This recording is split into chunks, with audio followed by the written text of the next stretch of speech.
Kinababahala raw ng Amerika at ng iba pang bansa ang mga kontrobersyal na pahayag ni Pangulong Rodrigo Duterte. Tungkol yan sa relasyon ng Pilipinas at Estados Unidos. Ayon yan sa isang ikangay top o medyo mataas ang rangkong diplomat ng Amerika na nandito sa Pilipinas ngayon. Mula sa lungsod na Makati, nakatutukuhan si Sandra Aguinaldo. Sandra. Yes, Mike, tama ka. No, nagdudulot daw ng pangamba yung mga maanghang na salita ni Pangulong Duterte nito mga nakarang araw. At yan nga po ay sinabi ng isang US diplomat na bumibisita sa ating bansa ngayon. Ilang araw matapos ang kontrobersyal na pahayag ni Pangulong Rodrigo Duterte kaugnay sa separation o paghiwalay ng Pilipinas sa Amerika sa larangan ng militar at ekonomiya, dumating sa Pilipinas si Daniel Russell, U.S. Assistant Secretary of State for East Asia and the Pacific. Sa pulong nila ni DFA Secretary Perfecto Yasay Jr., ipinarating ni Russell ang anyay pagkabahala ng ilang bansa kasama ng Amerika sa mga pahayag ng Pangulo. I pointed out to Secretary Yasay that the succession of controversial statements and comments and a real climate of uncertainty about the Philippines' intentions has created consternation in a number of countries, not only in mine. This is not a positive trend. I told them that it was intended simply for the Philippines, for the Filipino mindset to separate themselves from that paradigm of dependency and subservience to foreign interests. So it has nothing to do with breaking any relationship with the United States or breaking diplomatic ties.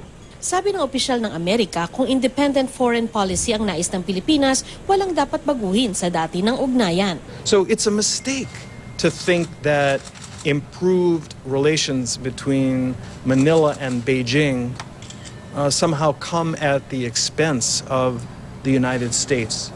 That's not the way that we think about it. This should be addition and not subtraction.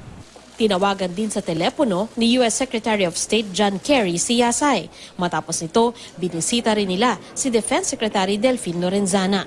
A big part of the message that Secretary Kerry has conveyed, that I convey, is that there is a deep wellspring of affection and a deep wellspring of respect between the United States and the Republic of the Philippines. The United States remains a steady and I hope trusted partner, a strong ally. We stand ready to honor our commitments. We stand by international law and we stand by the Philippines.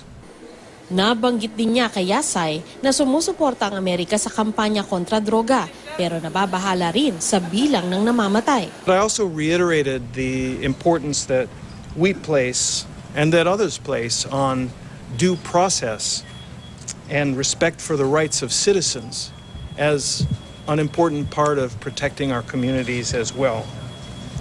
And the growing uncertainty about this and other issues is bad for business as well. Sa huli, kapwa nagsabi ang dalawang opisyal na mananatili ang ugnayan ng Pilipinas at Amerika. Mike, ngayong hapon ay humarap nga sa media uli itong si Assistant Secretary Russell, ilan na mga miyembro ng media na pinili lamang yung nakapagtanong sa kanya at nasabi nga niya na masakit din para sa Amerika na yung kaibigan mo raw ay tinatawag ka ng kung ano-anong pangalan at at the same time ay nabanggit niya yung sinabi na rin ni Secretary Yasay kanina na nagkasundo yung Pilipinas at Amerika na pag-ibayuhin pa yung komunikasyon para daw maiwasan ang hindi pagkakaintindihan. Mike? Maraming salamat, Sandra Aguinaldo.